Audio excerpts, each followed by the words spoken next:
రోమపత్రికను తీసుకుందాం ఒకసారి పిల్లారా. రోమపత్రిక 12వ అధ్యాయం 12వ వచనాన్ని చదవండి దయచేసి. 12 రోమీలకు రాస్తున్న లేఖ. మీరు నిరీక్షణలో ఆనందించండి, కష్టములో ఓర్పుతో ఉండండి. Have patience when you have difficulties. అదే లేదు ఇప్పుడు ఆధునిక ప్రపంచ మానవుడికి. పేషెన్స్ లేదు మనిషికి. అన్నీ ఇమ్మీడియట్గా జరిగిపోవాలి. Instant coffee, instant journey, instant video, instant అనమాట. అన్నీ కూడా మనకెమ్మటే జరిగిపోవాలి. అమ్మ మనకు కావాల్సిన ఫోన్ ఇవ్వకపోతే గొడవ, నాన్న మనకు కావాల్సిన డబ్బులు ఇవ్వకపోతే గొడవ. నన్ను ఎందుకు కన్నావు నువ్వు అంటలేదా? Why did you give birth to me? నువ్వు నన్ను ఎందుకు కన్నావు? మనం దేవుడి దగ్గర కూడా ఇంతే. ఒకసారి వస్తానయ్యా ఇవి అమ్మటే, ఇవ్వకపోతే ఊరుకోను నేను. ఒకసారి ప్రార్థన చేస్తా. నో, నిరీక్షణలో ఎలాగుండాలంటండి, చదువు మరొకసారి. మీరు నిరీక్షణలో ఆనందించండి, కష్టాలలో ఓర్పుగా ఉండండి, సర్వదా ప్రార్థన చేయాలి. ఎలా ప్రార్థన చేయాలండి? సర్వదా. మీకు అందరికీ ఒక ప్రశ్న, అందరు ఇటు చూడండి. నాకు ప్రార్థన చేయటం ఇష్టం లేదు, ప్రార్థన చేయబుద్ధి కావట్లా. ఎవరు సహాయం చేస్తారు మనకి? క్లియర్గా చెప్పండి. దేవుడు అనమాకండి. ఏ దేవుడు? మీకు ఎలా తెలుసు? బైబిల్లో ఉంది. ఆ వాక్యాన్ని చదువుకుందాం. ఎవరైతే నాకు ప్రార్థన చేయటం ఇంట్రెస్ట్ ఉండట్లేదండి, అదేంటో కానండి, మనం బయటంతా యాక్టివ్గా ఉంటాం కదా, గుళ్ళోకి రాగానే మనం అందరూ సాముయేలు అయిపోతామండి. సాముయేలు ప్రవక్తలం అవుతాం. ఏంటి? Yes Lord, yes Lord, yes Lord. నిద్ర ఎక్కడే వస్తుందండి, నిద్ర ఎక్కడే వస్తుందండి. ఎక్కడా? గుడిలో. నిజమే కదమ్మా, చక్కగా ఒప్పుకుంటున్నారు తల్లి. రైట్. మనం ప్రార్థనలో చాలామంది అంటుంటారండి, ప్రార్థన చేయాలని ఉందండి కానీ నా వల్ల కావట్లేదు, నాకు చేతగట్ల పట్టుదలతో చేయలేకపోతున్నానంటే మీకు ఒక వాక్యాన్ని చెప్తాను. ఆ వాక్యాన్ని చదువుకోండి ఎప్పుడు కూడా.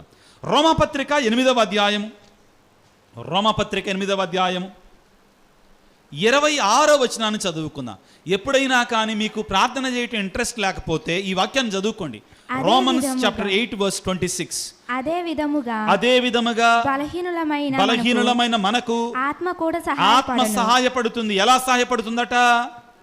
ఏలయన మనం ఎట్లు ప్రార్థించవలనో మనకు తెలియదు, మాటలకు సాధ్యపడని మూలుగుల ద్వారా మన కొరకై దేవుని ఆత్మ మనలో ఉండి ప్రార్థన చేస్తుంది అనమాట. అర్థమైందా? మనకి ప్రార్థన మీద ఇంట్రెస్ట్ లేకపోతే ఆ పరిశుద్ధాత్మను ఒక్కసారి వేడుకో, అంతే. ఆ పరిశుద్ధాత్మ దేవుడు నీలో ఉండి ప్రార్థన చేయిస్తాడు నిన్ను. ప్రైజ్ ది లార్డ్, హల్లెలూయా, హల్లెలూయా, హల్లెలూయా. నాకు ప్రార్థన మీద ఇంట్రెస్ట్ ఉండట్లేదండి, పరిశుద్ధాత్మ దేవుని వేడుకో, ఆయన అద్భుతాలు చేస్తాడు. ఈనాటి సువిశేషానికి వద్దాం త్వరగా. ప్రియులారా, ఒక గ్రామంలో ఒక విధవరాలు ఉంది. ఎవరండి? విధవరాలంటే ఎవరు? భర్త లేనటువంటి వారు. ఎవరండి? తోడు లేనటువంటి వారు, ఆధారము లేనటువంటి వారు. బిడ్డలారా, వారు అవసరతలో ఉన్నటువంటి వారు. బైబిల్ గ్రంథం వారి మీద మనం కనికరాన్ని కలిగి చూడాలి అనే సత్యాన్ని మనకు బోధిస్తుంది. ఆ విధవరాలకు ఒక సమస్య వచ్చి పడింది. ఏంటి ఆ సమస్య? ఎవరో ఒక ప్రత్యర్థి ఆమెను విసిగిస్తున్నారు. ఆస్తి గురించి కావచ్చు, సంపదల గురించి కావచ్చు, న్యాయం గురించి అంటండి. దేని గురించి? ఆ న్యాయాధిపతి దగ్గరికి వెళ్ళింది.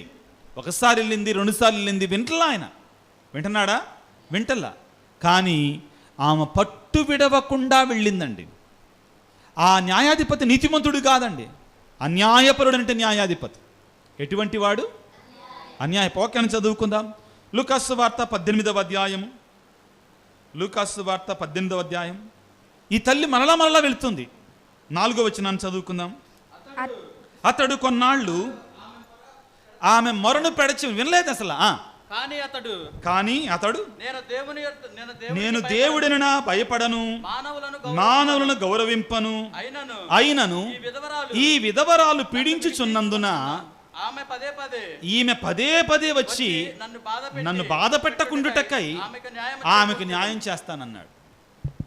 యేసు ప్రభు ఏమంటారంటే, అతడు స్వతహాగా న్యాయం చేయకపోయినా కానీ మళ్ళీ వచ్చేసరికి తప్పనిసరిగా న్యాయం చేశాడు. మనం కూడా ఒక వ్యక్తి దగ్గరికి అతనికి ఇవ్వడం ఇష్టం లేదు. పిల్లలు అడుగుతారు తెలుసా, ఐస్ క్రీమ్ అక్కడ బోర్లో, గ్రామాలు కదండి మనవి. వాడు వచ్చి ఊరకుంటాడు, ఏం చేస్తాడు, పుయ్యని నొక్కుతాడు. ఎన్ని బోర ఆ పిల్లలకి వినపడాలని ఐస్ క్రీమ్ వస్తాడనమాట. వాడు వచ్చి 2 సార్లు నొక్కగానే ఇంట్లో రాగాలు మొదలవుతాయి. ఏం మొదలవుతాయి? రాగాలు. డాడీ ఏమంటారు? మమ్మీ అంటారనమాట. డబ్బులు లేవురా, ఊరుకోరా, లేదు వదిలిపెట్టాడు. వీడు మొదలు పెడతాడు, అమ్మ ఇచ్చేదాకా అడుగుతూనే ఉంటాడు. దేవుని సన్నిధిలో కూడా మనం దేవుని పిల్లలం. దేవుని ప్రభు అదే చెప్తున్నాడు, మనము తదేకముగా ప్రార్థన చెయ్యాలి. ప్రార్థన కొంచెం సేపు చేసి ఊరుకోవటం కాదు. మొదటిది ఏంటంటే, మనకు అవసరత ఉన్నప్పుడు దేవుని సన్నిధికి వెళ్ళి ప్రార్థన చెయ్యాలి. ఈనాటి మొదటి పఠనం కూడా ప్రార్థన గురించే చెప్తుందండి. సమయం ఎక్కువ లేదు కాబట్టి షార్ట్గా చెప్తాను. ఇశ్రాయేలు ప్రజలు ఐగుప్తు దేశం నుండి వస్తున్నారండి, బానిసత్వం నుండి. రెఫీదీము అనే ప్రదేశం దగ్గరికి వచ్చినప్పుడు అమాలేకుల దగ్గరికి వచ్చారు. వాళ్ళు రాక్షసుల్లాగా ఉన్నారు, దున్నపోతుల్లాగా ఉన్నారు వాళ్ళు. ఈ ఇశ్రాయేలు ప్రజలు ప్రయాణం చేసి పీనుగుల్లాగా తయారయ్యారు. సిస్టర్ అంకిత లాగా సన్నగా తయారైపోయారు వాళ్ళు. వాళ్ళ దగ్గర ఏం బలం లేదు, అర్థమైందా? కాబట్టి సన్నగా తయారయ్యారు. అంటే వాళ్ళు ప్రయాణంలో ఉన్నారండి. ఆ శత్రువులు చూస్తే చాలామంది ఉన్నారు. ఏం చేయాలి ఇప్పుడు? మోషే అంటాడు యెహోషువతోటి, నీవు యుద్ధ వీరులను ఎన్నుకొని యుద్ధానికి వెళ్ళు. రేపు ఉదయానే నేనేం చేస్తాను? కొండ మీదకి వెళ్ళి ప్రార్థన చేస్తాను. ఎక్కడికి వెళ్తాడంటండి? కొండ మీదకి వెళ్ళి ప్రార్థన చేస్తాను. ప్రియులారా, ఇంగ్లీష్లో ఒక సామెత ఉందండి, do your best and leave the rest to God. అక్కడ జరిగేది ఇదే. మోషే యెహోషువతో యుద్ధం వద్దు, పాడొద్దు, మనం అందరం ప్రార్థన చేద్దాం, దేవుడు చేసేస్తాడు యుద్ధం అనలా. మనం చేసే ప్రయత్నాన్ని మనం చేస్తూనే మరొక వైపున ప్రార్థన చేయాలి. మన కథోలిక శ్రీ సభకు ఉన్నటువంటి 2 కాళ్ళు ఏంటివవి? ఓరా ఎత్ లబోరా, ఓరా ఎత్ లబోరా, ప్రార్థన మరియు పని. ప్రార్థన మరియు ప్రేయర్ అండ్ వర్క్. ఇది ఇక్కడ జరిగేది అదే. మోషే యెహోషువతో, నువ్వు వెళ్ళి యుద్ధం చెయ్యి, నేను వెళ్ళి ప్రార్థన చేస్తా. ఇక్కడ మనం చూసేది ఏంటంటే, ఆ ఒక్క వాక్యాన్ని చదవండి ప్రియులకు దేవుని బిడ్డలారా. ఒక సత్యం నేర్పిస్తుంది మనకి. నిర్గమకాండం 17వ అధ్యాయము 11వ వచనాన్ని చదువుకుందాం. మోషే చేతులెత్తినంతసేపు యుద్ధంలో ఎవరు గెలుస్తున్నారండి? మనం గెలుస్తున్నాం. ఎవరు గెలుస్తున్నాం? చేతులు దించినప్పుడు ఎవరు గెలుస్తున్నారు? శత్రువులు గెలుస్తున్నారు, మన ఆపోనెంట్స్ గెలుస్తున్నారు. మన జీవితంలో కూడా అంతే. ప్రియమైన క్రైస్తవులారా, ప్రార్థన ఆపివేశారా? మొదట బాగానే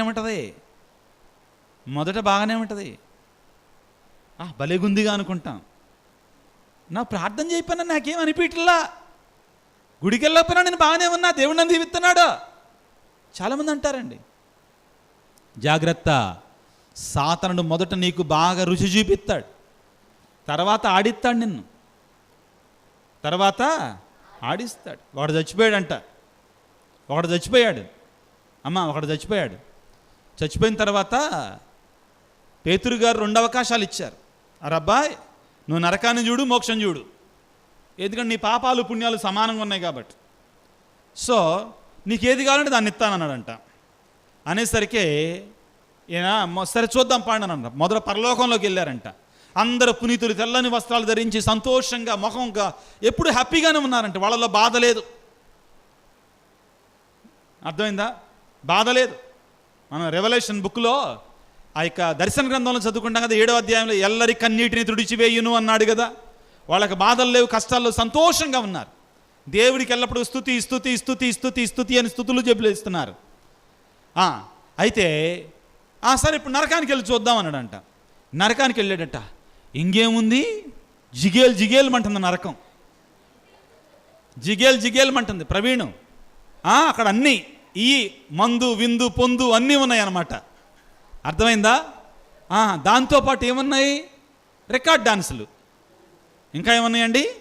డాన్సులు. అసలు ఎక్కడికి పోయినా కానీ అసలు భలేగుందంటండి.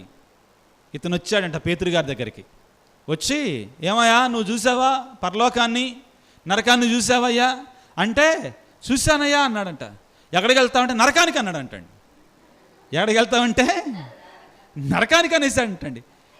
అదేంటి అట్టన్నావు అని అనేసరికి, లేదండి నరకమే బాగుందండి అన్నాడట. జాగ్రత్త, ఒక్కసారి వెళితే మళ్ళీ వెనక్కి రావడానికి వీలు.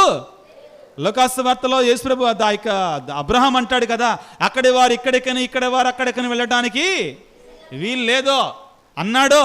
జాగ్రత్త అయ్యా అన్నాడంట. లేదండి నేను ఒక్కసారి మా కమిట్ అయితే నా మాట నేనే వినండి అన్నాడంట. మహేష్ బాబు ఏదో సినిమాలో చెప్పినట్టుగా. అర్థమైందా? ఒక్కసారి కమిట్ అయితే నా మాట నేనే విన్నాడంటండి. ఒకసారి ఆలోచించుకో. ఇంకా ఆలోచన లేదండి, వెళ్ళిపోవటమే ఇంకా తొందరగా. నేను వెళ్ళాలి త్వరగా. ఏంటి అక్కడ నాకు ఇష్టమైనటువంటి ఇది ఉంది, పక్కనే షాప్. అక్కడ నాకు ఇష్టమైనట్టు ఇది ఉంది. ఏంటిది? ముక్క లేకపోతే ముద్ద దిగదు అమ్మా, అంతేనా? అంతేగా, గమనించండి. సరే బాబు చెప్తున్నా, నీకే ఇంకొక అవకాశం ఇస్తున్నా, జాగ్రత్త. పరలోకానికి వెళ్ళు, దేవుడి సన్నిధిలో నిజమైన సంతోషం దొరుకుద్ది. పరలోకంలో నిజమైన ఆనందం లేదండి నేను డిసైడ్ అయిపోయాను, మీరు ఇంకా అనవసరం మీరు మాట్లాడుతూ నేను నరకానికి వెళ్ళిపోతా. ఎందుకని అక్కడ నాకు అన్నీ బాగున్నాయి. లైటింగ్లు, డీజేలు, డాన్సులు, అన్ని రకాల వ్యసనాలు, అన్ని రకాల పాపాలు బాగున్నాయండి. నేను భూలోకంలో ఏమైతే చేశాను, ఏం కోరుకున్నానో అవన్నీ ఉన్నాయండి. ఏం మిస్ అయ్యానో అవి కూడా ఉన్నాయండి అక్కడ అన్నాడు. సరే బాబు ఇంకా రావడానికి వీల్లేదు. అసలు నేను రానండి పరలోకానికి అన్నాడంట. అసలు మిమ్మల్ని జ్ఞాపకం కూడా చేసుకోనండి అని అన్నట్టు. వెళ్ళాడు. ఒకరోజు ఒక పూట భలేగుంది. నిదానంగా అక్కడ ఉన్నటువంటి 35 డిగ్రీలల్లా 60 డిగ్రీలు అయిందనమాట. ఎంతైంది? 60 డిగ్రీలు అయింది. ఏంది వేడెక్కువైంది అనేసరికి ఒకవేళ వేడిగాలు వస్తుందేమో అనుకున్నంట. సాయంత్రం కల్లా 60 డిగ్రీల 100 డిగ్రీలు అయింది. 100 డిగ్రీలు అంటే కాలిపోతుంటుంది. ఇదేంటి నిదానంగా మారిపోతుంది. తను చూస్తే నిదానంగా మారిపోతుంది. అప్పుడు దాకా రంగులుగా ఉన్నటువంటిది ఏడుపులు వినపడుతున్నాయి, పెడబొప్పులు వినపడుతున్నాయి, పళ్ళు కొరుక్కోటాలు వినపడుతున్నాయి. ఏంటి ఇలా వినపడుతుంది? తెల్లారేసరికి ఇంకేముంది, ఇతన్ని కూడా యాంచటం మొదలుపెట్టారు. ఏం చేస్తున్నారు? నిప్పుల్లో. ఇతను అన్నాడు,